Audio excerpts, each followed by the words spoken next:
with a European historian named John Neff. And so when Hartwell was writing about iron and steel in China, he was thinking very much about iron and steel in Europe. So it's new in a way, but it's also old. The global turn is new in a way, but it's also old in a way. In terms of my own trajectory, I think almost everybody here was when you write your dissertation, you are probably at the most focused you'll be at any moment in your life. Uh, and the Influential politicians, including Anthony Eden, our old friend.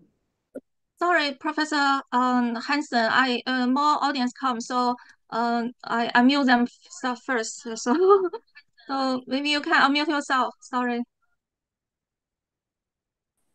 I see. So I was going to say, sorry, but in terms of my own thinking, I think like most people, when I was writing my dissertation, I was thinking mostly about China.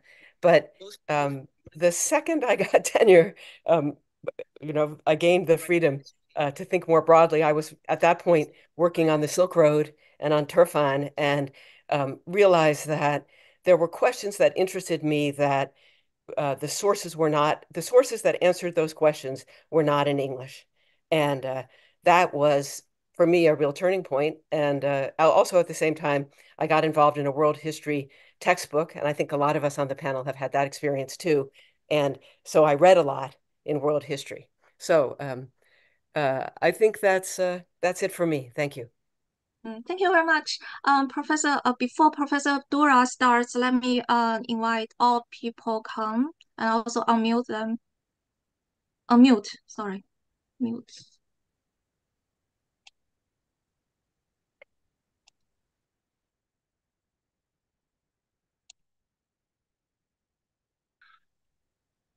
Are you talking to me, Tandan? Professor Dura, right? Yeah, so let me unmute all the people and then you can unmute yourself. Okay. So, yeah.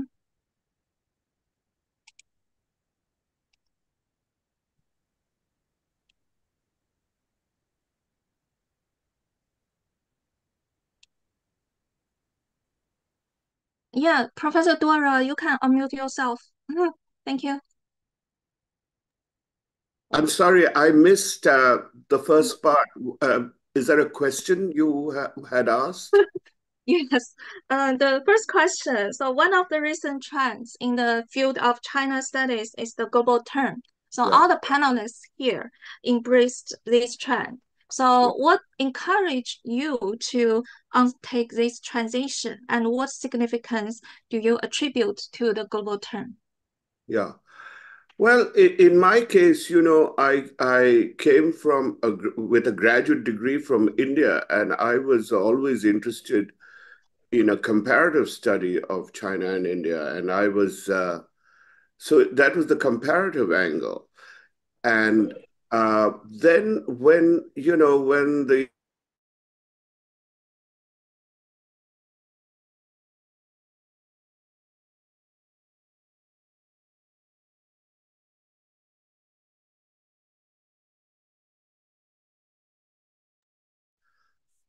okay, did you hear any of that? No, no. Up to the point when you said, I came from India.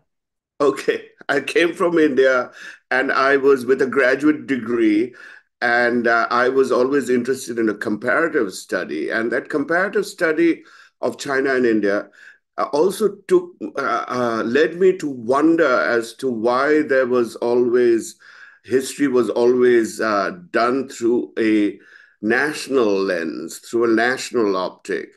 And then, when there was a big interest in the in with the fall of the Berlin Wall and the end of the Cold War, at least in the West, uh, there was a lot of interest in transnationalism and globalism and so on. I took that opportunity. Luckily, as Valerie said, I had tenure by then. I was at the University of Chicago, and so I decided to move in very much into this transnational history, what began as transnational. And I became very quickly convinced that that nations looked very much like each other. And they were doing things that were very much like each other, although, of course, there were significant differences. There was a dual kind of movement. One was something that was happening institutionally, which was somewhat channeled and tunneled, and the other that was always receiving and sending out communication and information and cultures and economies out and in, if you know what I mean. So it was a kind of a warp and woof situation. So that's how I got interested in global studies. So I want to say that that certainly the early 90s encouraged me to move in that direction. That's it. Yeah, thank you so much, Professor Dora. So our next speaker is Professor Kenneth Pomeranz. Thank you.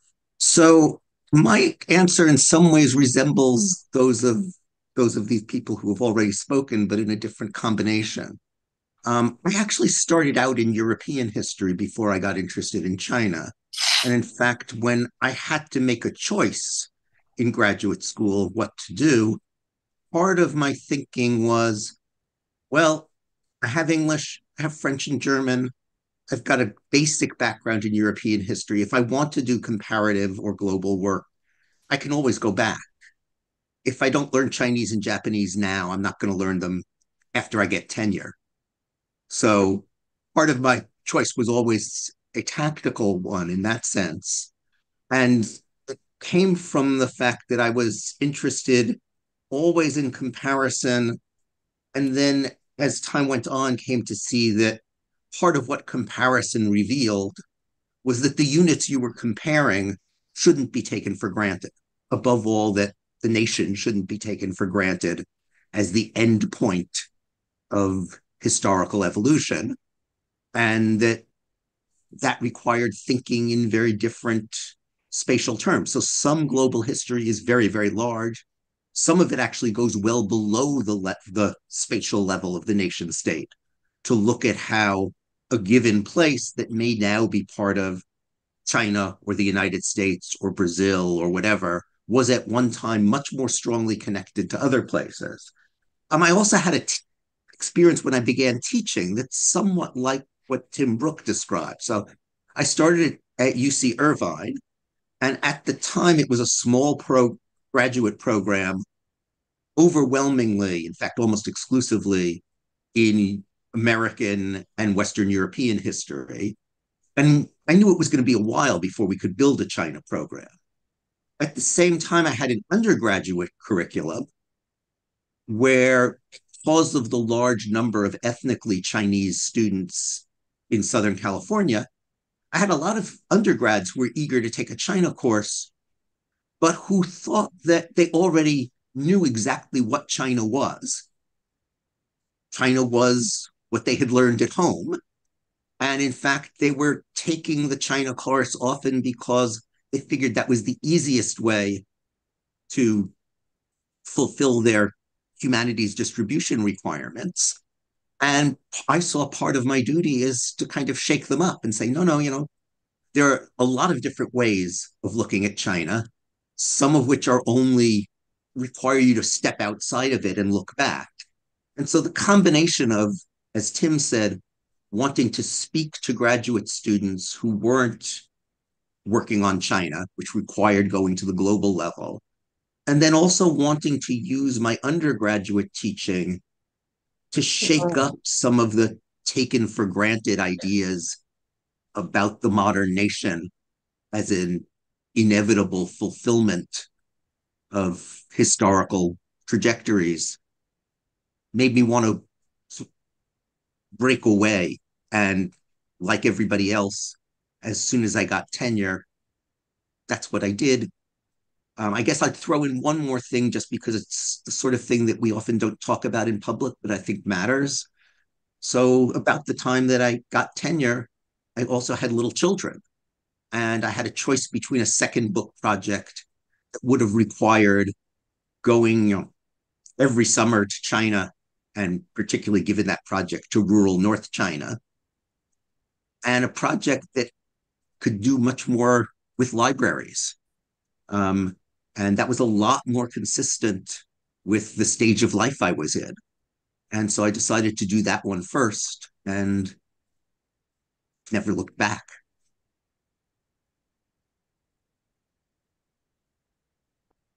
Okay, thank you, Professor Pomerantz. So Professor Xinzhao, your turn. I think, thank you so much. And I'm very honored to be with this group of distinguished scholars, each of whom I admire so much. I want to say that when I finished my first book, I was trained as a social historian, and I worked on local history. And when I finished my first book, I got tenure, and tenure is important. And I began to think about what I should do that is more meaningful. And I started reading the books that had little to do with China. And after all these readings, I began to realize that there were so many things out there that we didn't know. And if we only focus on China, that we will never have the opportunity to know. And then Professor Pomerantz and Dorara, that their works as a whole has been a great influence on me. And I began to realize that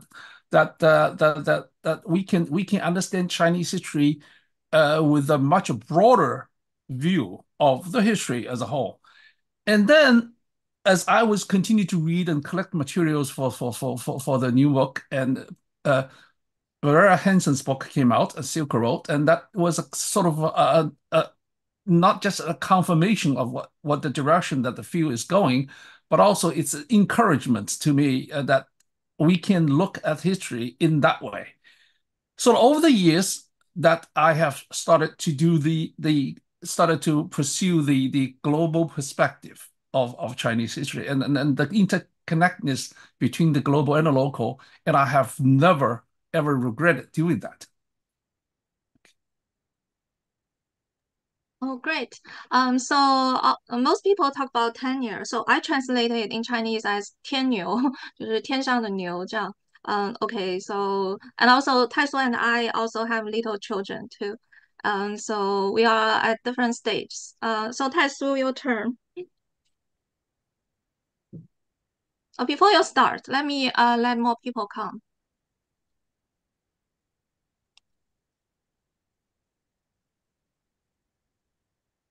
All right, should I start? Wait a little bit.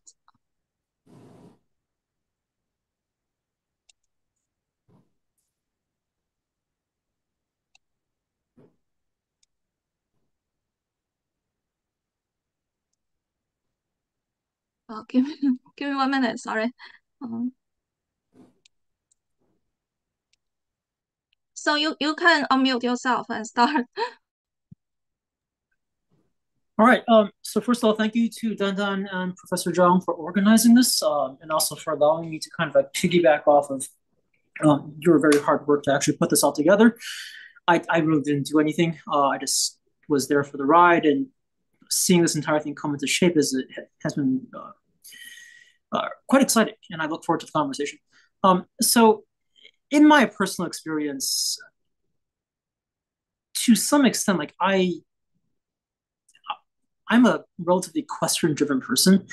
So I have a set of questions first, and then I, at some point, begin to figure out like why exactly, how exactly to deal with them. And it just seemed to me right from the beginning when I was beginning to contemplate serious academic research and graduate studies that the questions that really interested me in either modern Chinese history or Chinese law or Chinese politics were all somewhat comparative in scope. There are, two ways to define global history. I guess you can define global history in kind of like a transnational, transregional way, and then you can define it in a comparative way. The two are closely connected, but not quite the same thing. One emphasizes connections, transmissions. In some ways, if you're doing transnational history, the goal is almost to kind of deconstruct traditional categories and boundaries and so on and so forth. Whereas if you're doing comparisons, you can deconstruct traditional categories, but before you can actually begin to compare and contrast, you have to build new categories and new concepts and new borders of your own because as Ken said, you have to compare two units and you have to define the units somehow.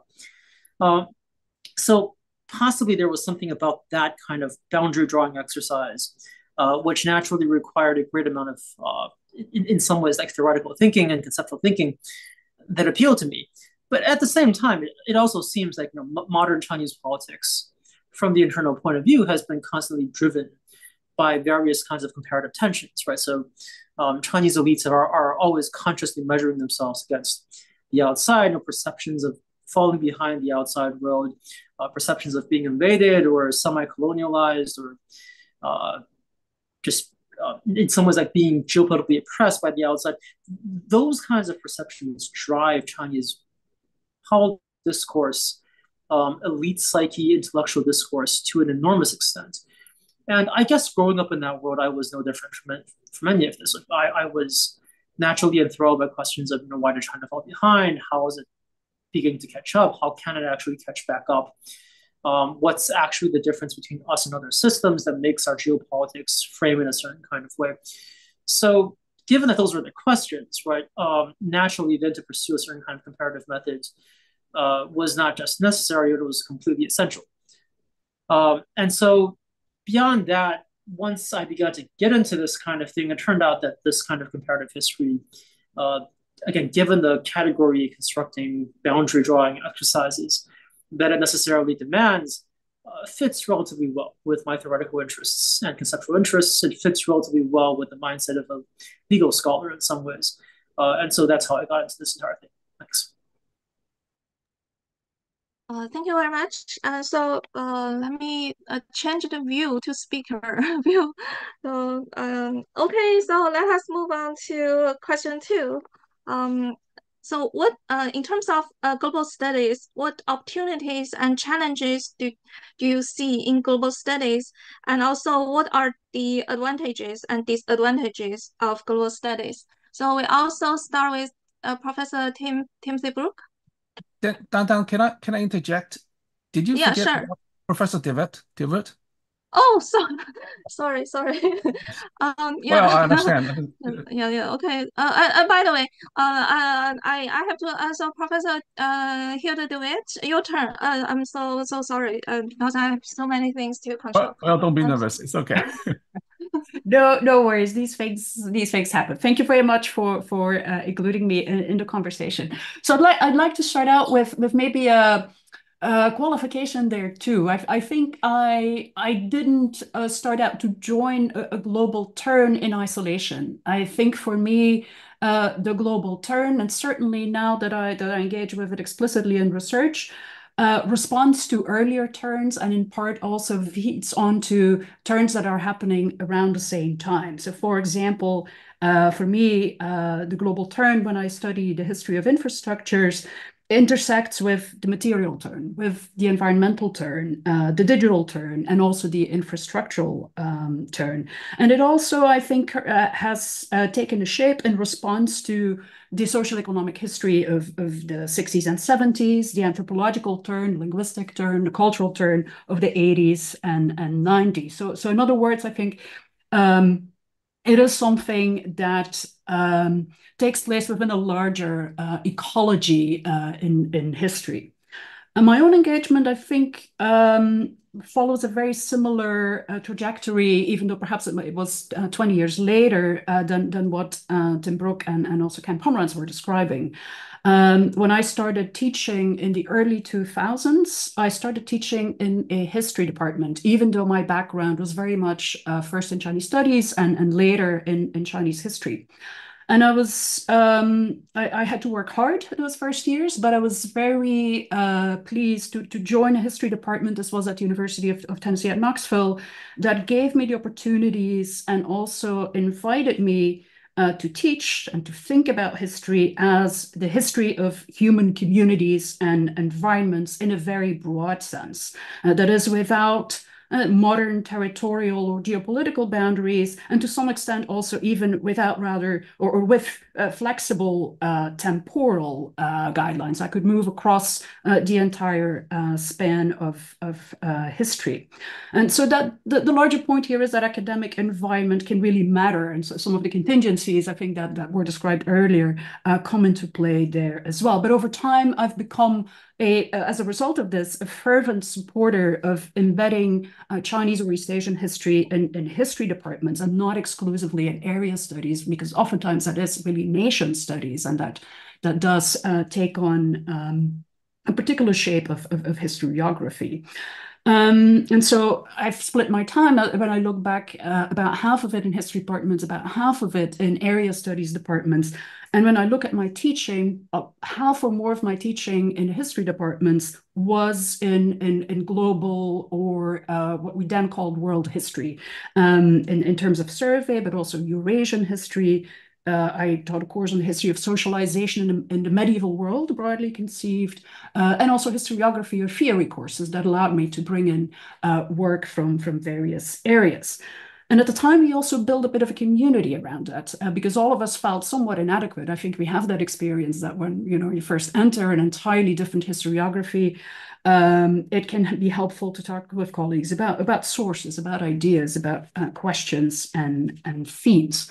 To some extent, that fit my high school training very well too. I later realized, I think we used in French, we read people like Montaigne, Rousseau, or Voltaire, and in some ways, I take Valerie's point too, that they treated human history as a laboratory. They compared not only to write history, but also to think about or to develop theories of various aspects of human development and history.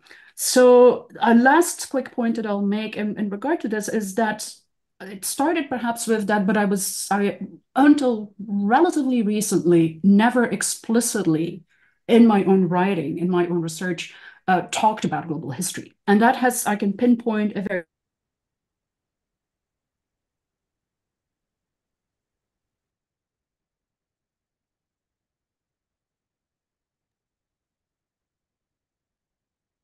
Professor Dewitt, please unmute yourself. Okay. Oh yes. So sorry. Where did I leave off? What was the last thing you heard? Sorry. Sorry, I accidentally I mute you. Okay. I think when somebody's speaking, you don't need to unmute. Okay. Just let it go. It should be fine. Okay. Yeah. So the last thing I'll quickly say is that my own very explicit engagement in research in global history came around 2016-17. And in an unexpected field, I would say, that I was translating a Jianquan Zhengya, The Essentials of Governance for the Text in the History of Political Thought. And when doing the proposal and writing the introduction, I realized that I could only properly contextualize the writing about governance historically if I moved beyond a traditional sort of Chinese Confucianism kind of context and really looked at medieval court worlds, the early modern uses of these texts. And in some ways, it made me rethink also what I was looking at. It made me rethink this as an administrative technology. And in that way, I think we can contribute not only to Chinese and East Asian history, but also position that within broader histories on specific themes, as in this case about governance. So I will leave it at that. Thank you so much, Professor Hilda de Witt. I apologize again. And so let us move on to the question two. So we talk about in terms of global studies, what opportunities and challenges do you see in global studies, and what advantages and disadvantages of global studies? Let us also start with Professor Timothy Brook. The great opportunity of global history is that we get away from nationalist narratives. History, through historical time, history has always been written such that it celebrates the heroism of some leader or some entity or some state. And we're still stuck with that. Americans still think the United States is a great country. I assume Russians think Russia is a great country. Chinese thinks China is a great country.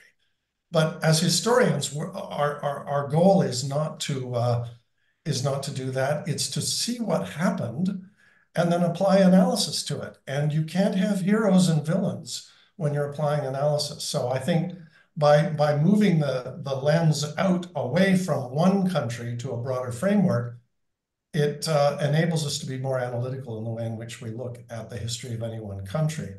Now, I think the challenge is that you don't want to lose track of the local, because no matter how global anything might appear from that perspective, it only works out down on the ground where people are living their lives and doing whatever it is they're doing. So just because you're starving because of a massive climate downturn, that the climate downturn doesn't explain your life. Your life is what you work out in relationship to the environment around you. So one of the problems of global history is that I think there's a tendency to kind of eradicate the local, and yet the local, I mean, history only happens at the local level. It doesn't happen at the global level. It happens at the global level if you're talking about something like climate history. But the way in which events fall out happens down at the local level. So it's a bit of a fine balance that you have to, as a historian who's taking a global perspective, a fine balance you have to strike between the global influences that are shaping what's going on, and then the way in which localities don't just manifest the influence of global influences, but also work out responses to them. So that would be my answer to the second question. Thank you very much. Professor Dora, your turn.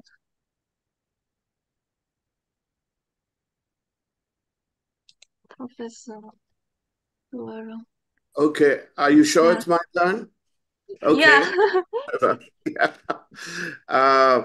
Yeah, the opportunities, I think Tim has laid it out very well. You know, yeah, nations are, as I've said before, are themselves constructed from global forms. So they do have to mythologize a lot of their originality and their evolution or their origins of different things.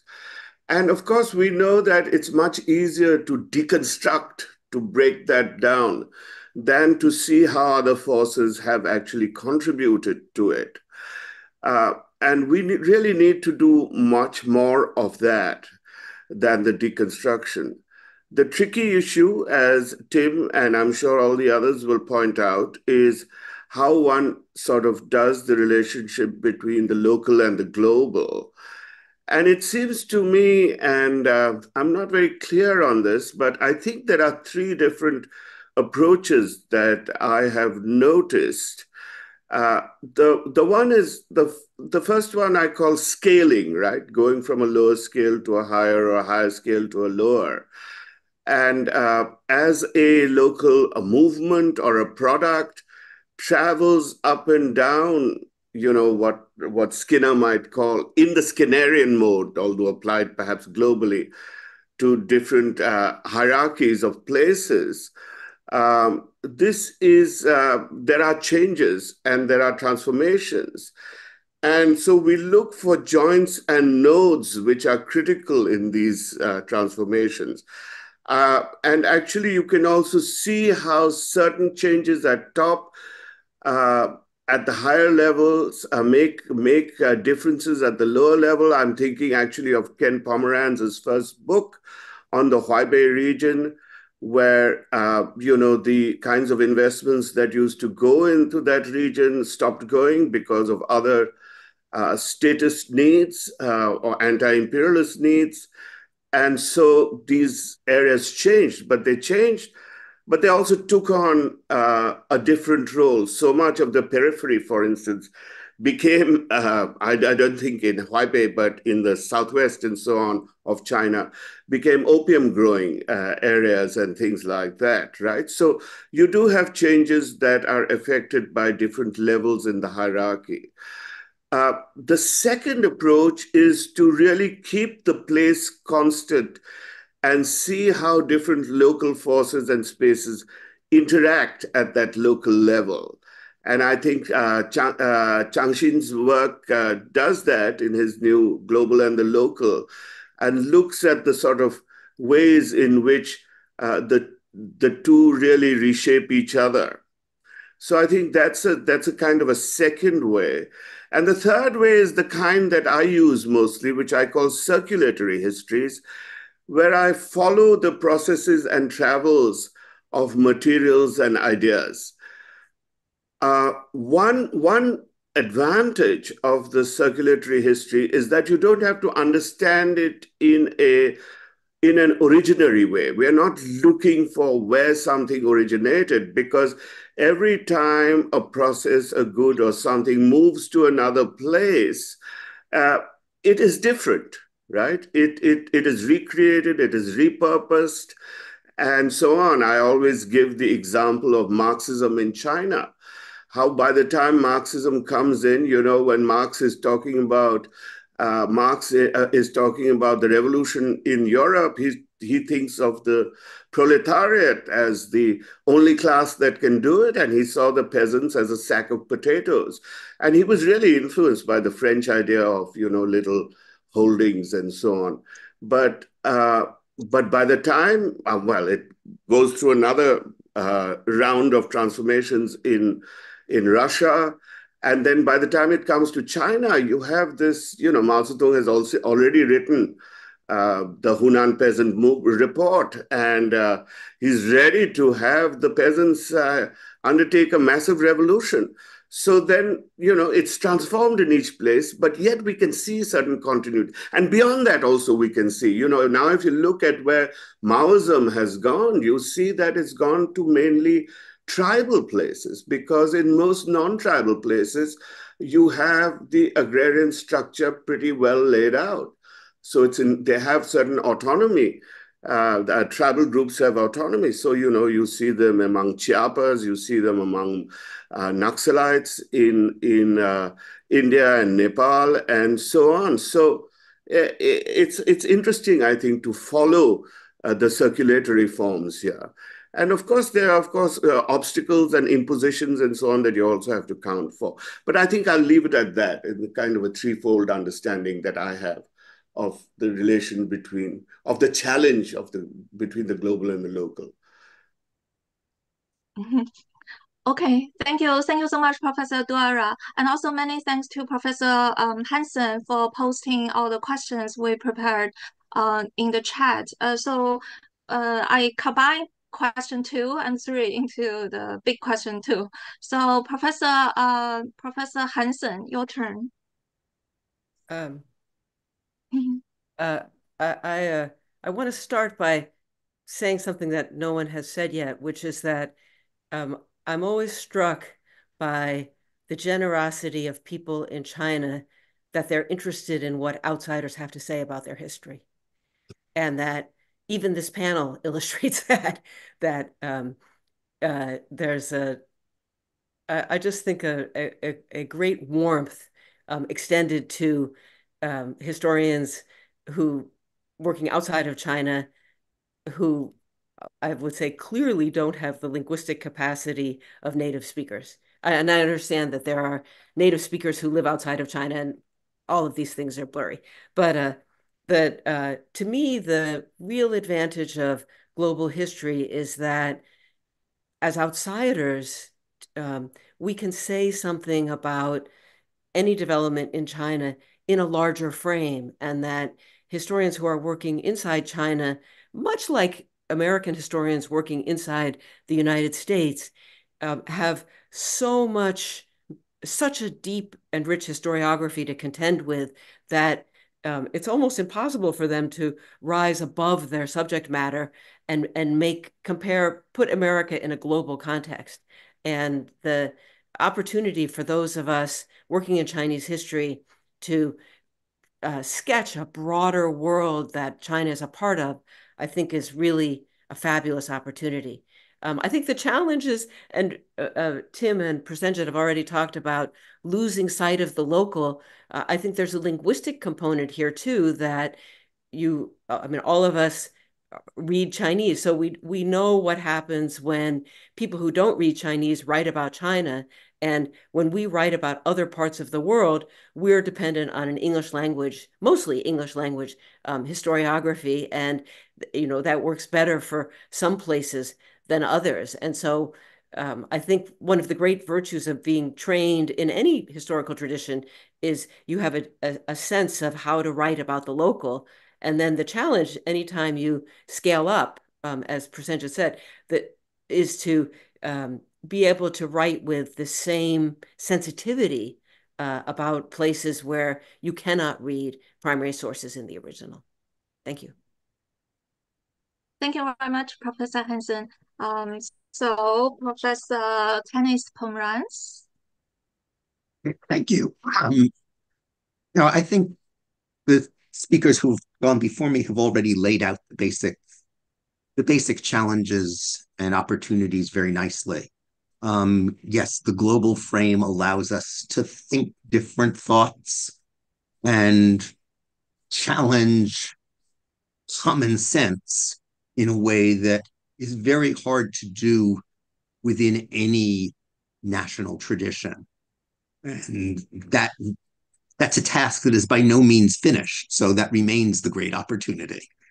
And the challenges are, yes, you can lose sight of the local.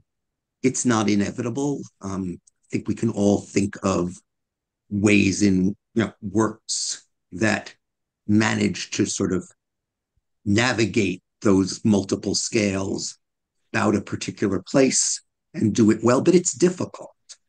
And there's also, of course, the problem of as we look for places or individuals or kinds of discourses that enable us to bridge those multiple levels because we can see them operating different scales. Are we skewing the sample of things that make up history? Are we privileging the mobile, for instance, over the stationary? Right? Because, I mean, there are wonderful, wonderful stories, for instance, about people who move. But we all know that most of the time in most of the world, most of the population has not moved very far. That doesn't make them any less a part of global history. And I think that's something we can lose that we need to think about. I also think, and this varies a good deal depending on what kind of institution you're based in and what country you're based in. But we've talked a lot about the problem of the nation. We haven't talked as much about the problem of area studies. Area studies being both a tremendous resource, right? This tends to be where language training resources will be concentrated, for instance. This tends to be, particularly in the West, but elsewhere too, where governments have tended to be willing to put money to promote the study of places beyond their own national borders. And of course, area studies have the advantage over nation states that there's less stake in them, right? No government is particularly concerned that you glorify a particular area or treat it as inevitable because we all realize their constructions. But at the same time, area studies can be profoundly limiting, right? Because they do suggest that, if you're working on China but looking beyond China, you should be looking to China and Korea, Japan and Korea, and not to various other places that may actually be as good or better for placing China in a larger perspective.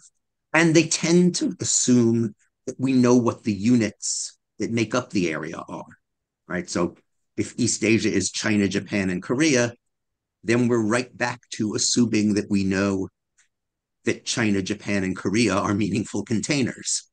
It's not about China, but I can't help recommending, just because I just finished reading it, a book by one of my colleagues, Mauricio Tenorio, called Latin America, The Allure and Power of an Idea, which is, on the one hand, a devastating critique of how distorting the idea of Latin America has been and how much damage it's done to our understanding of a wide range of places from the Rio Grande south to Patagonia, but at the same time is a book that's not naive in saying, oh, we could just get rid of this. His last chapter is called something like Latin America is here to stay. And so the question is, what do we then do with these categories? Not only in an institutional sense, where we don't want to throw out the baby with the bathwater because the baby provides crucial resources for studying things beyond the endlessly parochial concerns of Americans, but their countries have their own similar problems. But also that you can't just, all these areas, and here I very much include East Asia, embody a certain set of taken for granted assumptions about what unites that region. So for East Asia, it's something like rice, tofu, Confucianism, and Buddhism, which we all know do not in fact characterize all of the region. But our job is to not to pretend that those categories and assumptions aren't there, but to accept that they're there and argue with them. And I think global history is very, very useful in doing that, at the same time that it's never going to entirely free itself from that. So thank you so much. It's very poetic. And also all the speakers talk about the perspective of the outsider. So it reminds me of article of Professor Brook, and because he mentions about 11 turns in his career. And then he's also talking about his perspective as the outsider. But Chinese historians like Zhao Guang, he also mentions that it's not natural that the Chinese historians would have insider perspectives. And also, Professor Hansen also talks about the outsider perspective. And all the speakers talk about the global frame and also the interaction between the local and the global. And I think Professor Pomeranz talks about very in a poetic way that the global study could free itself, and also it's dealing with the existing categories. So we can question the notions of nation and also area studies. So it's Professor Geert de Wit, it's your turn. All right. Yeah. Opportunities and challenges, and perhaps also pros and cons gained in my own work.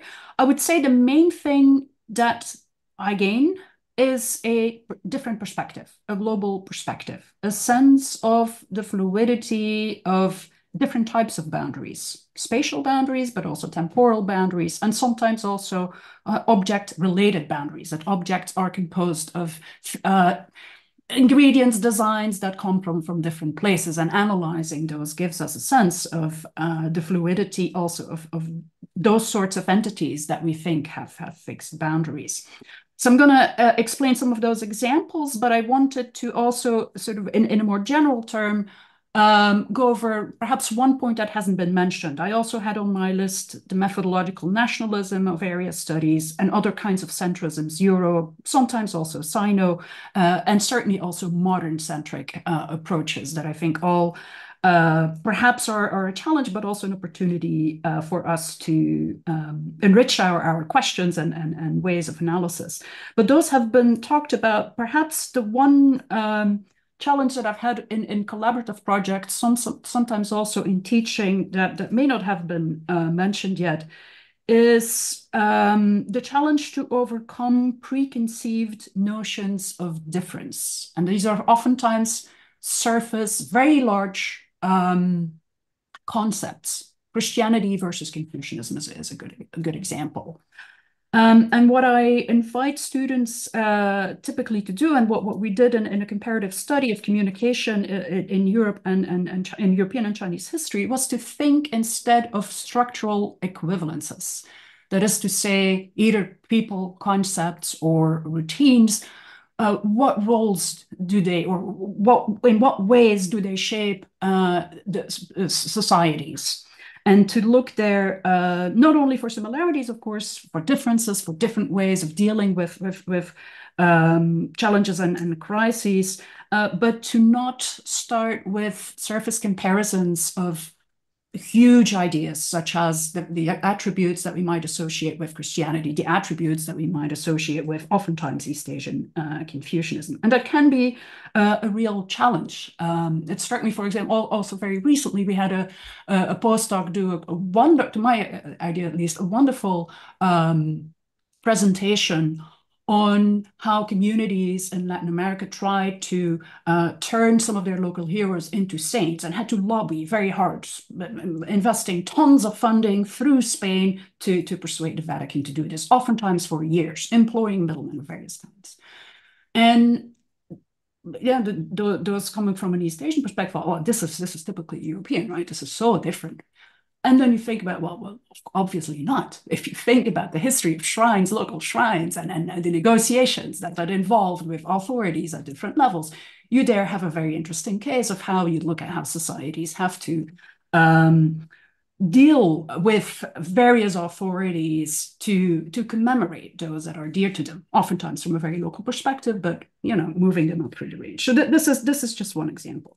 Now, in my own work, I've also come to I see the local global less of an issue, perhaps because I've started with things that were actually relatively small, say one text, for example, or a set of text. And so for me, doing global history there doesn't mean doing the history of everything or doing the history of the world or even the history of a particular part of it. For me, the global history of political advice literature, for example, is looking at the entanglements of administrative technologies in medieval courts. How did these things circulate? And when we look through their adaptations over time, what sorts of adaptations do we see, in this case, in Prussian courts, in Russian courts, and also in Japanese courts?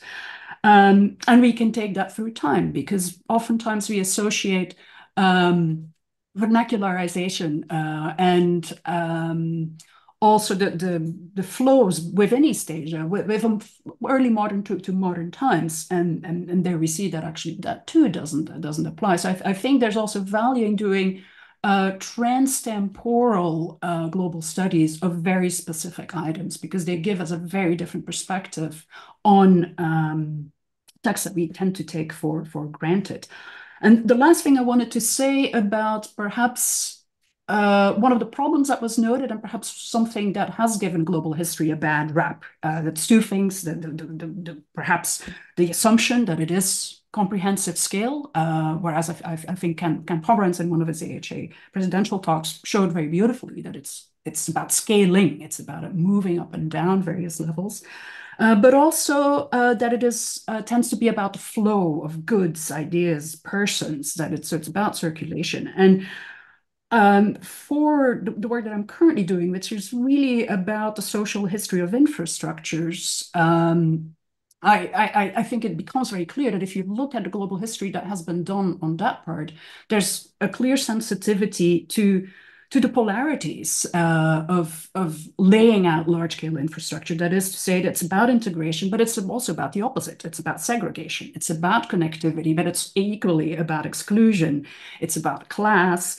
It's about building community and identity through roads and walls, but it's also about conflicts and adaptations of those, and tearing those down sometimes. It's about visions and ideas, the things that we attribute to those in various places. Actually, our own ideas about infrastructure are based on reports that were done by Jesuits in East Indian Company about Chinese infrastructures, and the idea that they're durable and those sorts of things. But when we actually look at histories and various types of historical sources, we see that their actual uses and effects can be very, very different. And I think global history can very easily encompass that variety of perspective, and make us also sensitive to the point that this happens in various places, perhaps at various moments, but equally, so that we don't fall back into the trap that I noted earlier. That is to start with bipolar oppositions that then are the framework for further deductions. So that would be my response to those two questions. Thank you. Thank you very much. And I think it's also very poetic because I feel the global history is very poetic because as Professor Pomerantz talks about, it could free itself, and also Professor Peter de Witt is talking about it's about the flow. The global history is about the flow of ideas and goods. And also, she's talking about the differences, and we question the differences, and also huge ideas. And so global history is about transcending boundaries. And she's talking about infrastructures, and she's doing, her research, current research. And thank you so much. I feel it's like we are going to really doing global history in a very poetic way because personally, I'm from the background of literature. So next speaker, Professor Xin Zhang.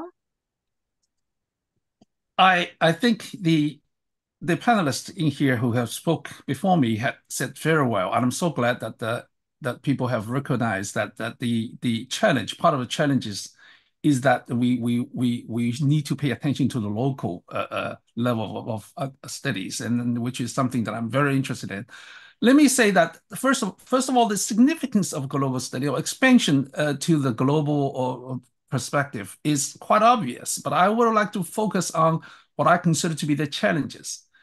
I think there are three kinds of challenges that we're facing that depending on the perspectives and the approach to the history that we are dealing with. The first one is that the expansion, what I would call the scope, the expansion of the spatial scope that extended to the rest of the globe. And that challenge is that it requires a whole lot of knowledge about the rest of the world, which is for a person who is just focusing on a particular locale or particular nation state history of a nation within the particular state, that is something that is quite challenging, I think. And Valeria Hansen is a great example of doing that quite successfully, and Kenneth Palmer and President Durara he's working on the circulatory history is the example of that. And the second challenge that we're facing is the understanding of what we call the long durée, and the involvement through periods of time. And this is something I think that many of the people have been focusing on.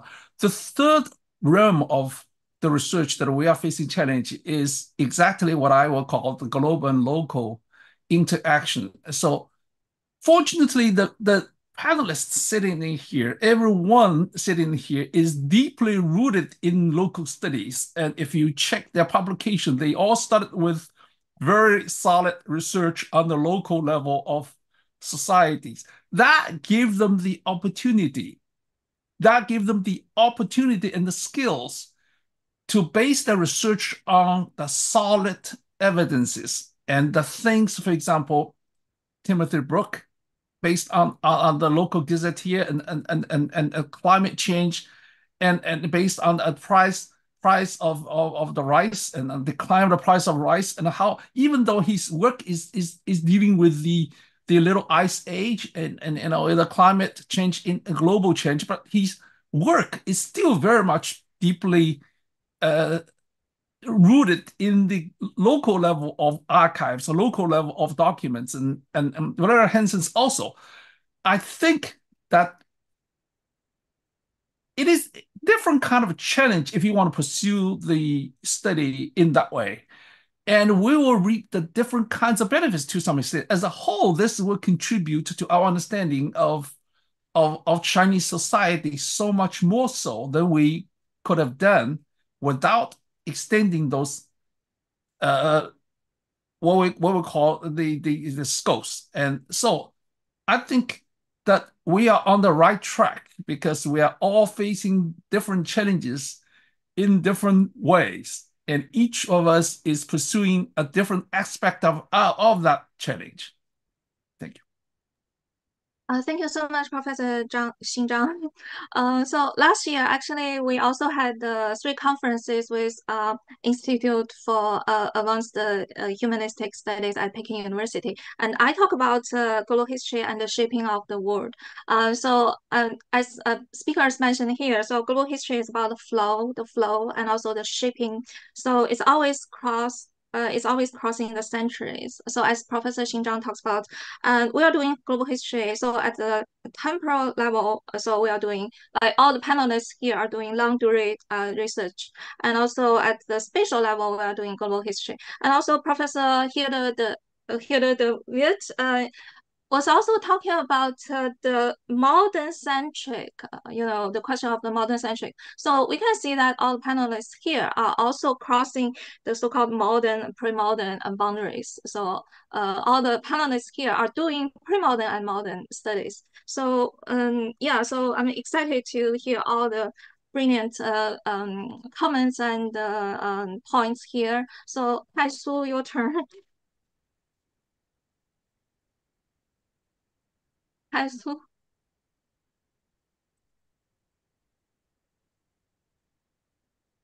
Taisu connection might not be that good. So while we are waiting for him, so let us move to the next question. So also very exciting questions. Okay, actually, sorry, I'm back. It's apologies for that. Like, there's been a power outage at Yale, and the internet is down, and so people are running in and out of my office trying to fix the internet. So for me, I think the benefits of comparative history are kind of largely self-explanatory. I don't think you can actually understand a gigantic chunk of what just goes on in China since at least the 1840s.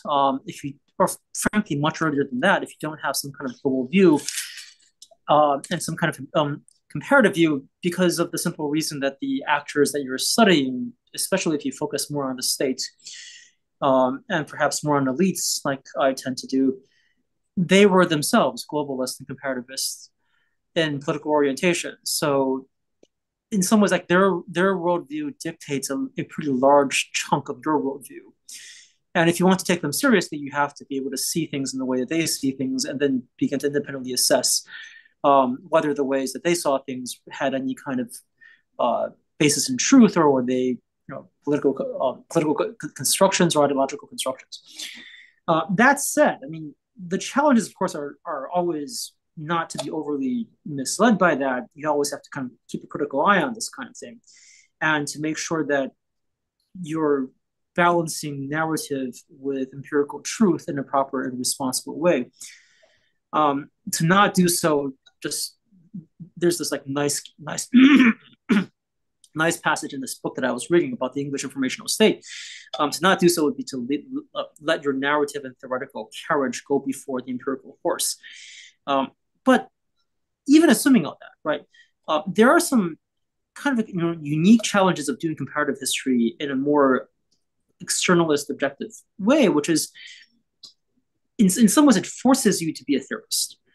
And the reason for this is largely that you can think of transnational history in multiple ways. You don't necessarily have to be overly theoretical when doing transnational history, but comparative history is an inherently theoretical exercise, in the sense that the very act of comparison is an act in abstraction and, to some extent, simplification. Right? You can't. It's impossible to compare history in all its complexity. You can only do so in some ways by flattening otherwise incredibly infinitely complex phenomenon and entities onto a measurable, comparable dimension where things are inevitably somewhat flattened. So to do that requires you to have at least the ability to explain your own theoretical priors, because everyone has theoretical priors when they come into this kind of analysis. To not acknowledge that, I think, would be largely self-illusionary. And the skill, I think, is in a certain amount of self-reflection to actually excavate your own priors and to show them to others so that you can actually effectively communicate and also have your priors potentially be falsified by the empirical research of other people. Besides that, right, to some extent, the greatest value of comparison is comparison helps us understand causation. I understand that this is not something that many historians want to acknowledge that they're actually in the business of doing, like analyzing causation and giving causal accounts. But to me, no historical narrative is actually possible without at least some account of causality, or at least kind of like a rough non-structured view of causality. You have to have something of that sort. And one of the best ways to get at broader patterns of causality at the macro level is, of course, through comparison, because that gives you a certain kind of logical structure to figure out, at the very least, what were possibly necessary conditions and causes for various kinds of phenomena. It may not necessarily give you any reliable insight on what are sufficient conditions for various kinds of phenomena to emerge. But at the very least, the act of comparison, the act of contrasting, is an act of kind of a causal simplification and controlling that allows you to identify various kinds of necessary conditions. So those are the ways that I think of the kinds of comparative exercises that I like to do the most. It probably should be relatively obvious from this that in a lot of ways, in terms of perspective, in terms of method, I may have more in common with scientists than I have with the bulk of historians, and certainly with the vast majority of area studies people. But I'm always happy to interact with them and be corrected by them when I empirically overstep and so on and so forth. So usually it's a happy coexistence, I think. Okay, thank you. So Taisun emphasized the perspective of comparative and translational, and also we always go back to the great topic of the great divergence and the dialogue between East and West, and also the importance to have interactions and dialogues with the social sciences. So that's very good. So let us move on to the next question. Actually, we basically have 20 minutes. Yeah, next question. Furthermore, so what possible directions do you envision for the future of global studies? And could each of you elaborate on your current research project? And also, could you expand upon the theories you are going to use for your research and the methodologies you are using or you plan to use? And any reflections on the limits of previous or current theoretical frameworks? And what new theories or theoretical frameworks do you wish to use or create? So also we start with Professor Tim Seabrook. Although you mentioned that you don't like theories. No, theory is very important. We all work through theory. It depends how we filter it. Some of us put it out front. A lot of us just keep it in the back, which is what I tend to do. I don't write theory, but I have a few theoretical thoughts to give. I'm currently working on the most difficult project I've ever undertaken. I'm analyzing the creation of a library in 17th century England, and it's a library into which materials from all over the world were gathered. This is the library of John Selden. Some of you will know that 10 years ago, I published a book called Mr. Selden's Map of China, about a map of China that John Selden, who is a constitutional lawyer of the 1630s, 40s, and 50s, it's a map that he acquired. So I wrote a book about the map, but I haven't been able to set John Selden aside, because what intrigued me about him is that he was acquiring materials from Mexico, from Japan, from the Middle East, from a large number of places. And the question that I posed for myself is, how do you integrate, or how did people in the 17th century integrate their knowledge of the world? How did they begin to develop the idea of the world as one place with many different regional resources for understanding how the world came about, how societies were formed, how states were created, where law comes from? These are the kinds of questions that intrigued John Selden. So I've gone way over to the other side now. I'm a complete outsider in English bibliography and English history, but I'm writing from that perspective, looking back at Asia and thinking about how Asia is being incorporated into the knowledge systems of Europeans in the 17th century. And for me, the theoretical problem is this question of knowledge. What is knowledge? What does it consist of? How do you integrate knowledge from many different locations? Why is that knowledge integration necessary? And for somebody like John Silvan, it was necessary because he was trying to understand, where does law come from? And he didn't think God was the source of law. Humans are the source of law, and laws are different from one place to another. So where does law come from? This is one of his puzzles, and one of the reasons why he's collecting material from all over the world, and in fact, mastering half a dozen languages in order to read this material. So that's what I'm doing, and it's a global history of a very different sort. It's highly particular. I'm working with the titles of 8,000 books that I've reconstructed on the basis of an inventory that was drawn up after he died in his library. And I'm way in the deep end here, and it's stimulating to find myself up against problems on a scale that I've never had to deal with before. Thank you so much. It's very important to think about knowledge. I think global history is also about people's knowledge about go, and also it's actually about global 17th century, as you have done in the past. And also you mentioned that you are the outsider of the 17th century England, but we are all the outsiders of the past as modern people, right? Yeah. So very thank you very much, and I hope speakers could talk more about knowledge. It's very interesting. So next speaker, Professor Hansen.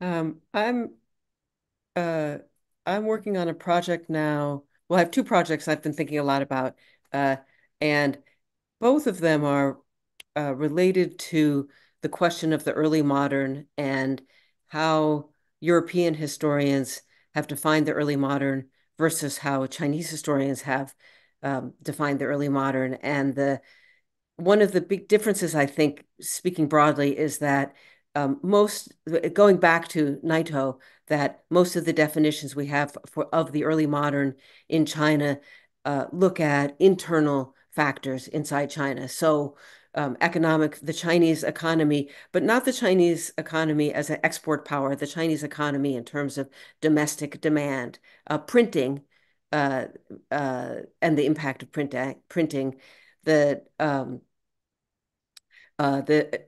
development of the civil service exams and the meritocracy. And many of the definitions from European history, but not all of them, but many of them have a more external focus. The one that I keep going back to is Jerry Bentley's definition of the early modern as a period, and he's thinking very much about 1500, but a period when there are seaways, global seaways connecting different places in the world, that there's an exchange of species along those global pathways, and we can see early capitalism. And I think all of those things are happening in China, or not on a global scale, but on a hemispheric scale. So if we could recast those definitions so that it was half a globe, and the half a globe would stretch all the way from East Africa in the West all the way to the Philippines in the East, with China, of course, playing a key role in exchanges at that time. And when I say that time, I'm sorry, I should have said starting around 800 or 1,000, that we can see an, the development of oceanic trade, of maritime trade, on a scale that nothing comparable is happening like that in Europe. That's the kind of, and then I was going to say, I just find, so I've been reading a lot of European historians who are writing about the defining characteristics of the early modern, and thinking about some of the characteristics that they define, I think, are overly specific to Europe, like specifically for printing, to say you have to have movable type. I think that's the easiest example where you could say, well, gee, the Chinese have movable type, but woodblock printing is much more important than movable type until the 19th century. But the Chinese are living in a world of print, just as people after Gutenberg are living in a world of print. So th that's what I've been doing recently. Thank you. Thank you so much. So Professor Hansen is also like traveling time. So from medieval China until year 1000, and then she's writing a history of Asian age of exploration between 800 to 1500. So actually, all the panelists here are thinking about early modern and the transition from medieval to early modern or modern. And also, we are thinking about early capitalism. So very excited about all the questions and also topics. And yeah, so next speaker, we have basically 12 minutes. Sorry. Next speaker, Professor Kenneth Pomeranz. Okay, I have a bunch of projects going, but I guess there are three that are worth mentioning in this connection. One is, of all things, a world history textbook. It's global in a very obvious way, but I also want to emphasize, and this links back to something that Taisu said a while ago. I think one of the things that writing that textbook has forced me to do, which was a bit of a surprise, is to be more explicit about theory.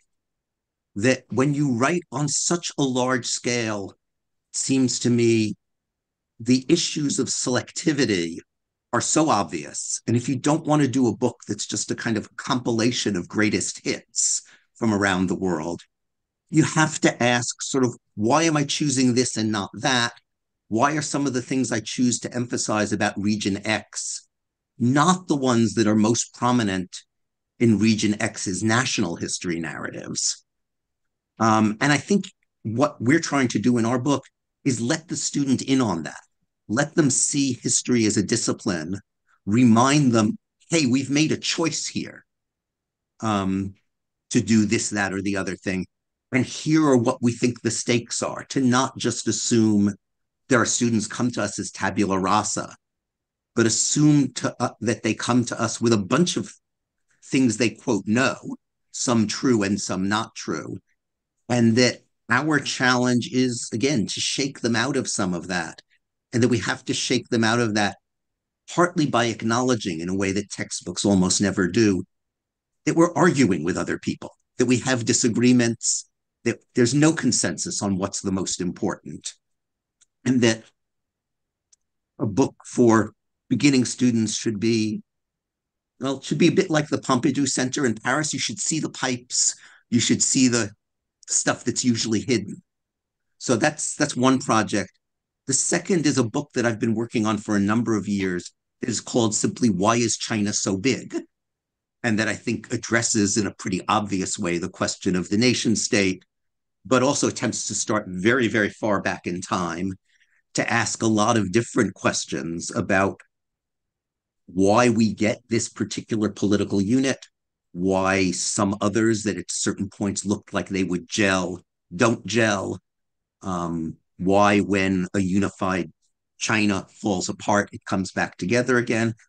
And the book is very theoretically eclectic, but it is dedicated to the notion that at any given moment, you can only make sense of this by thinking about other places, right? So one of the ways I framed the book at the beginning is to say there are 6 huge nation states today that take up 40% of the world's landmass. Right? Russia, China, the United States, Canada, Australia, and Brazil. 5 of those 6 are powerfully shaped by what Alfred Crosby called ecological imperialism. In other words, there was a group of settlers that had immunities to diseases that the local people didn't have, that brought with them livestock, et cetera, that had no predators in the environments they were moving into. China, that story isn't terribly important. By definition, that's going to make the Chinese story different. Doesn't mean it's non-comparable, but it's different, and it has to be thought about in other ways. The last thing I'll say, since I know I don't have much time, is that through a series of just kind of odd accidents, I've wound up in charge of a small history museum on the University of Chicago campus in Hong Kong, where we do a series. We have both a permanent collection and a series of rotating exhibits. And that's forced me to think about the global in a whole bunch of different ways. We've got an exhibit up now about the history of the Hong Kong tramways, which you might think is a very local story. Turns out to be tied up with mainland politics at various moments, in strikes and boycotts that were connected to Chinese politics. It's tied up with global flows of technology and capital. It's interesting in comparative terms. Why are the Hong Kong tramways still a major form of transportation when the equivalent systems have been dismantled in almost every other major city in the world?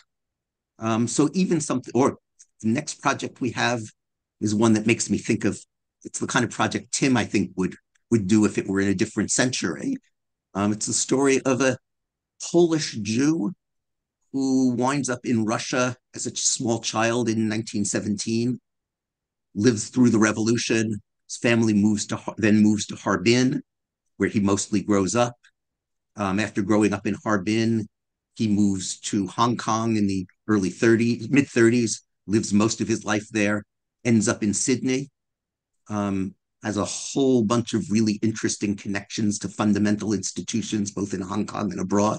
So that's a very different kind of global history, global in a different way. And I'm committed to pursuing all of them, which is why I Thank don't you get so things much. done very fast. Thank you so much, Professor Pomerantz. And actually, we can continue for a little bit after 10:30. So actually, Professor Pomerantz is talking about theory, emphasize theory, and I think also emphasize choice. I think everything is about choice. Like global history is about what theory we are doing global history, what theories you are choosing, and also what categories you are choosing. Because yesterday I posted our event in a group, a scholarly group, and the people were talking about how to understand. Because I also posted Professor here the Weir's article on Song Empire. So people were talking about should we use empire or should we use nation state or tianxia, different categories. And so theories are also about choices, and also Professor Pomerantz is also talking about global flow of ideas and knowledge and understanding, and also interaction between local and the global. Sorry, so Professor, here the Weir, your turn. All right. I'll also briefly mention three projects, two practically finished and one that will take quite a while. So the first is actually very small scale and came out of a roundtable at a conference organized at Yale by Professor Hansen.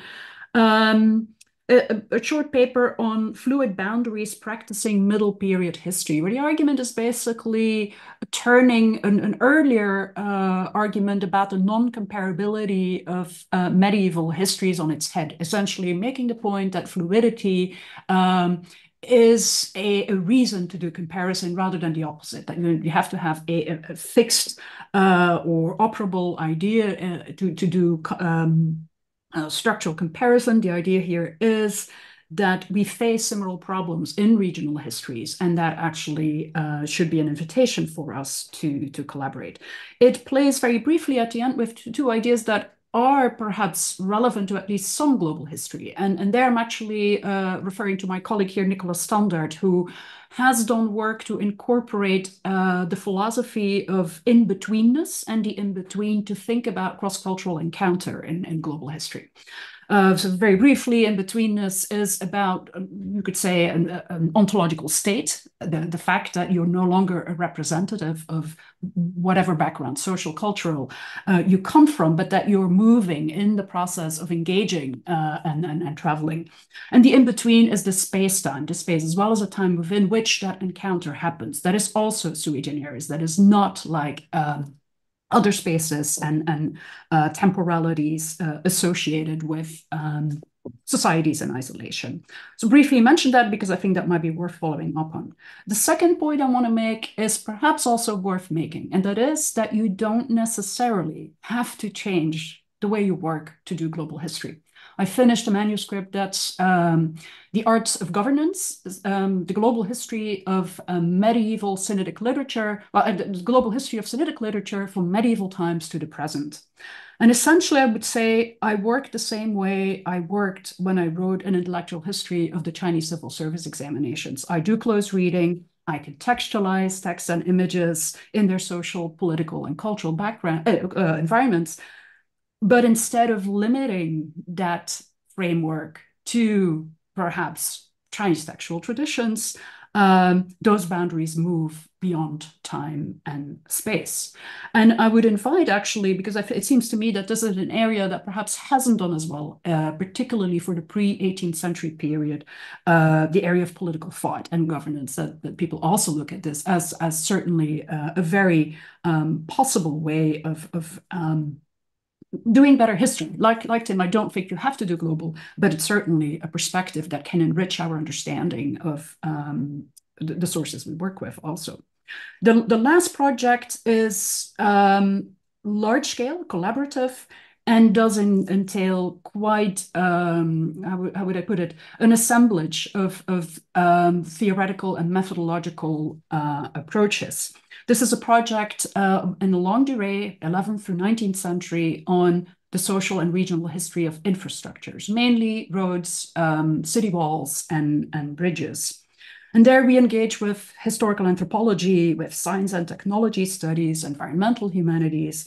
And perhaps a very important reason why we do this is that it allows us to conceptualize infrastructures in ways that perhaps are not common in survey histories. I'm thinking mainly world histories, but also Chinese histories. That is, we think of them as material expressions of social relations and shapers of social relations. That's quite different from conceptualizing infrastructures as means for states or central governments to centralize resources or to exercise control, or perhaps in modern times to think about technologies, infrastructural technologies, as ways to shape the routines and thoughts of citizens. So thinking about that way also entails that you have to redesign your methodology. We've spent quite a bit of time also on developing a more sound empirical footing for this sort of work. We're developing an event-based way of reading our sources, which is very important in that a lot of work already at the very early beginning of the 20th century, Li Ji, actually an archaeologist, did do a study of city walls to think about the formation of the Chinese people. But these were highly abstracted sources that they worked with, say, 古今图书地城 overviews. But if we go back even to local gazetteers or to systematically read through not only construction, but also destruction, things that don't work out, the failure of plans to materialize and so forth, we can really rewrite that history from the bottom up in ways that engages regions, local levels, but also different social groups. So just wanted to mention that briefly, lots of work to do, but this is one that we also hope to expand. There is already a comparative component. We're working with medieval Italian historians who are also interested in looking at the history of infrastructures, but it is something that we hope to continue in the future. Thank you very much, and fascinating too. So you mentioned like comparison too, and also in-betweenness. I think global history is about in-betweenness and also conceptualizing, and also about temporality and boundaries moving beyond space and time. And so, and also you mentioned about methodologies. We can go back to previous methodologies. We can also redesign our methodologies. So thank you very much. And Professor Xin Zhang, your turn. Yeah, Oh, sorry, Professor Dora. Did I miss you? Professor Dora. Yes, you did. Yeah, so maybe Dora, you go. Professor Dora, you go first. Yeah, so what are the things that, just as global studies seems to have replaced world history, which were, parallel histories of civilizations and empires and so on, I think global history is increasingly becoming entangled or if not replaced by what some people call planetary history, and one that sort of considers the impact of human activities on the ecospheres, right? In particular, I work on water and the hydrosphere, but you have to learn a lot of science for this. If you don't already have it, the hydrosphere, the atmosphere, the biosphere, the lithosphere, and all of these. And also, the trend with human and non-human sort of activities now become important, particularly because I think underlying all this sort of move in that direction is the Anthropocene. Now, what I have been doing is working with a group that has been doing a lot on the hydrosphere. In fact, I am going to publish a volume, an edited volume, that is tentatively called Histories and Lives in the Hydrosphere, so to sort of indicate how it's not, I mean, we take land terrestriality as the background of all kinds of historical and social activities. But in fact, there is so much, water is so much everywhere, whether it's whether it's sweat, we have somebody working on humidity and sweat, and we have, or whether it is ice or whether it is mud, and so on. So we have people working on the monsoon. Monsoon Asia is the broad space of the volume that we're talking about. We're looking at typhoons, cyclones, the ways in which the seas have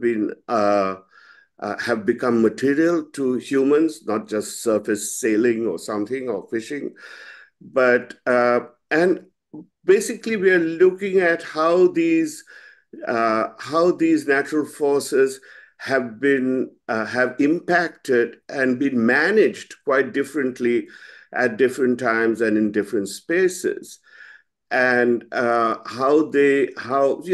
from this you get a whole series of questions about adaptations, resiliences, exploitation. There's a lot on dams that also get involved. So that's the kind of thing I'm doing nowadays. It's quite a movement away. Okay, I think I've said enough. Somebody else is speaking. Yeah, you can mute it. And Professor,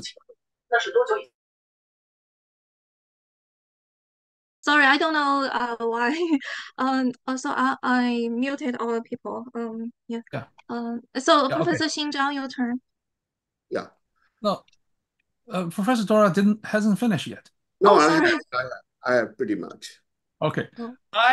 I will focus on the same direction that I'm going. It's a global and local interaction. And when I work on Zhenjiang, before I work on Zhenjiang, I actually wanted to work on the mid-sized cities in the lower Yangtze region. So I actually accumulated quite a, a good amount of materials about the cities and mid-sized cities, of course, and including Shanghai and Nanjing, so that I am going to focus on that right now because I do see that the significance of focusing on the global and local interaction. And since I've already accumulated those materials and I want to take advantage of them. And besides, I think that as the panelists here have all mentioned that global and local interaction is still part of the research we need to pursue. So that is going to be my next research project. Thank you, Professor Xing Zhang. And so next, Taisu, your turn. Great. So I have maybe 6 or 7 projects going on at the same time, which is I think largely a sign of my inability to say no to certain kinds of things, and it's kind of a personal feeling.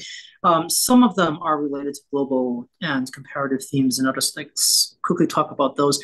The main one is obviously I'm currently writing a 3rd book on how to understand China's relative economic decline in the 18th and 19th centuries and connecting that to its economic reemergence in the 20th century. And the argument kind of is that once you connect the decline to the reemergence, the re-rise, you begin to see the need, at least somewhat of a kind of a capital-centric account. And once you see the need for a capital-centric account, then the question becomes, what made capital accumulation in Chinese history uniquely difficult prior to, say, 1920, and what made it speed up considerably after that. And so then that gets into comparative histories of law and institutions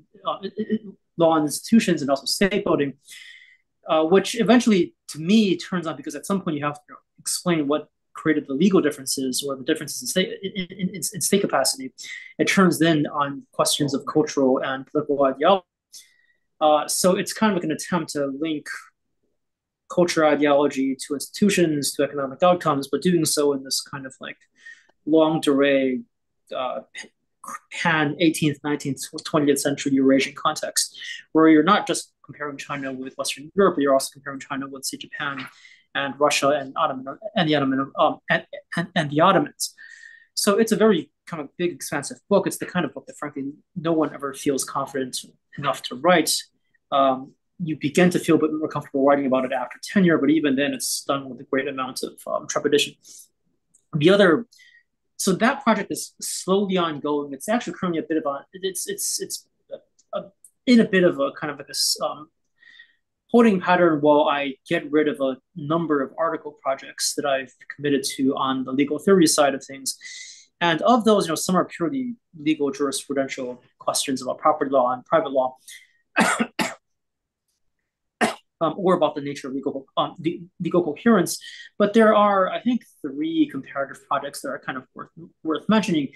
One is this comparative analysis that's theoretically driven, but also kind of like uses the U.S. and China as case studies on how modern governmental regimes produce information, and what are the possible legal institutions that might keep governmental manipulation of information in check. Now, there, of course, the use of comparisons is actually in somewhat of the opposite direction. In my historical work, because in the historical work, the goal is often to explain why countries differed and went on different paths. In this kind of comparative project for the kind of like modern legal theory side of things, the goal actually is to show that countries as different as the U.S. and China, which are usually thought to be on completely polar opposite ends of the modern political spectrum. One is a relatively capitalist, at least in some relative ways, kind of like a small state liberal constitutional regime, in which the state does not have a ton of power vis-a-vis local populations and so on and so forth. Whereas, in contrast with this increasingly authoritarian, autocratic, but also like incredibly statist regime that you see emerging in China, despite that incredible difference in political regime type and culture, there are enormous commonalities between the way that these regimes treat the collection and production of state-sanctioned information. And drawing out those commonalities at basically polar opposite ends of the political spectrum is in its own way kind of like a theoretically interesting exercise that is quite different from the usual comparative fare. This also captures the underlying, I guess, like theoretical animus of 2 different projects, both of which focus on the development of the legal profession in the Chinese and U.S. contexts. He's arguing that in both contexts, Chinese lawyers and American lawyers certainly have a lot more in common than they would be comfortable acknowledging, and that a lot of nationalist constructions of political narratives about national uniqueness, of legal Orientalism, and like the uniquely kind of like national character of the American legal profession needs to be the China, and so on and so forth, are all kind of fake, in the sense that there's a lot more basic kind of like self-interested rationality underlying the way the legal profession functions in both countries, and they tend to have similar jurisprudential tendencies over time. And then there's a third project, which is on Xi Jinping legal thought. That also has a certain kind of comparative element, because it's about the way that autocratic regimes claiming civilizational uniqueness have a certain kind of relationship with law. And there, the comparison is between China, Turkey, Russia, possibly like India under Modi, and also to some of the rhetoric that like right-wing Republicans have been making about Western civilization in the U.S. context, and perhaps even in like conservatives and like moderate politicians that made claims about like legal civilization and the European context as well. So it's kind of like again one of these like large-scale comparisons of the connection between claims about being a civilization and then claims about having a certain kind of legal system. So that's what I'm doing. Thank you. Thank you, Tai Su. And he's also talking about like economy and politics, and also comparison, and also returning to Professor Dwara. He's talking about human and non-human. Global history is about human and non-human. So it reminds me of your article, Ocean as the Paradigm of History. So I like it very much. So, and that's a new category. So Professor Xinzhang, do you have anything to summarize our roundtable today? And because many thanks to all the speakers, and also I apologize for the little accidents. Sometimes people are not muted. Yeah. Again, it is my great honor to have the panelists in here, and this is a great opportunity to hear from each one of you. And we have to thank Nan Dan for doing a great job moderating the meeting. I know the technical problems and all these problems that they pop up all the time, so it is kind of normal. People kind of expected that, and so thank you so much for your endeavor, and thank each one of you for appearing on this panel. Yeah, and also for all the panelists, do you have more to summarize your talks today? If I may just add something that Taisu reminded me of, which is that I also have a project that I've been doing for a while on the Belt and Road initiative. And it's getting combined with one that is a larger project being done across Europe and America on the new civilizationism, new civilizational discourses with the rise of authoritarianism all over the world. And my goal is very much to see how the Chinese projects abroad, not only Belt and Road, but others, do involve very much a practical implementation of this new civilizationism. So that's partly also what I'm doing.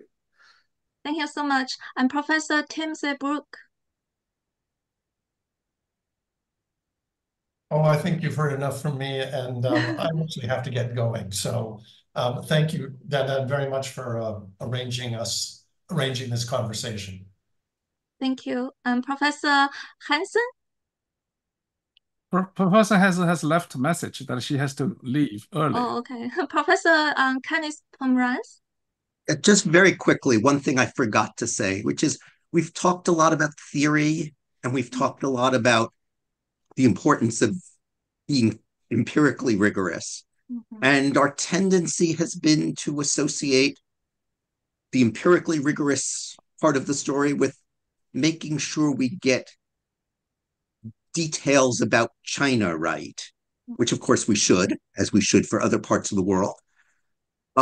But when we've talked about theory, I think we've often left it implicit that theory came from outside China. And I think one of the continuing tasks we have is to generate theory from Chinese experiences. Not that that's better, but that it's an essential addition to current theoretical landscape, which is mostly built out of theorizing the experience of a kind of stylized West. So I'll just leave it at that. Thank you. It's very encouraging. And Professor Hilde de Wit? I'll also keep it short, as I realize we've gone over. But I'll follow up on the point that Ken Pomeranz just made. I agree. I would say, however, that it's paying attention to the institutional environment, that is making sure that people working on non-European or non-American parts of the world can equally contribute in history departments to these sorts of conversations is also really critical. I've certainly felt that in my own career that I was able to do certain sorts of work in certain conditions, but I wasn't always able to do global history in an area studies sort of an environment. And that is also something we need to think about because it will shape not only our futures, perhaps, but certainly the futures of those in more junior positions. Thank you so much. And actually, in the past few days, I posted the articles from all the panelists on our WeChat public accounts, and so those articles were well welcomed by all the different historians and other scholars. So, Professor Xin Zhang, you have more to add? No, I don't have anything to add. Okay, Tai Su, is Tai Su still here? He also had to leave. Oh, okay.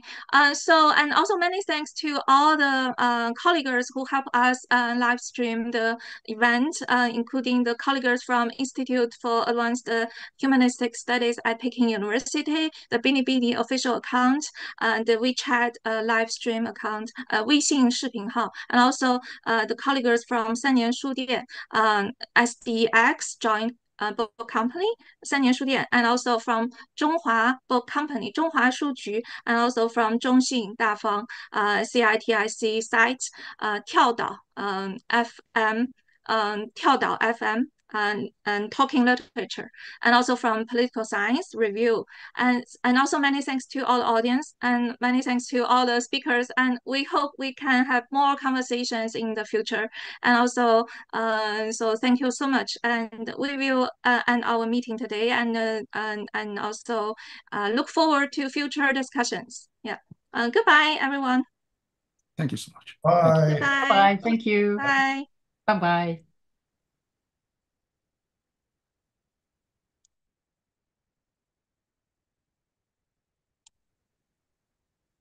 那各位老师，那非常感谢，因为北京已经太晚了，然后各位听众也非常感谢，就是北京时间已经太晚了。And also many thanks to all the audience, to all the colleagues, and globally, and to all the speakers. 那个我们的嘉宾们都撤退了吗？那个张欣老师，嘉宾们都撤退了是吗？我不是很清楚。好像都撤退了。就谢谢各位那个同事，三年书店啊，知识学凭借啊，然后中华书局和北大高研院的各位同事，还有这个中信跳岛、中信大方跳岛，所以非常感谢。那我们是不是就结束了？那我就结束这个 meeting 了，好吗？好。好的，谢谢大家。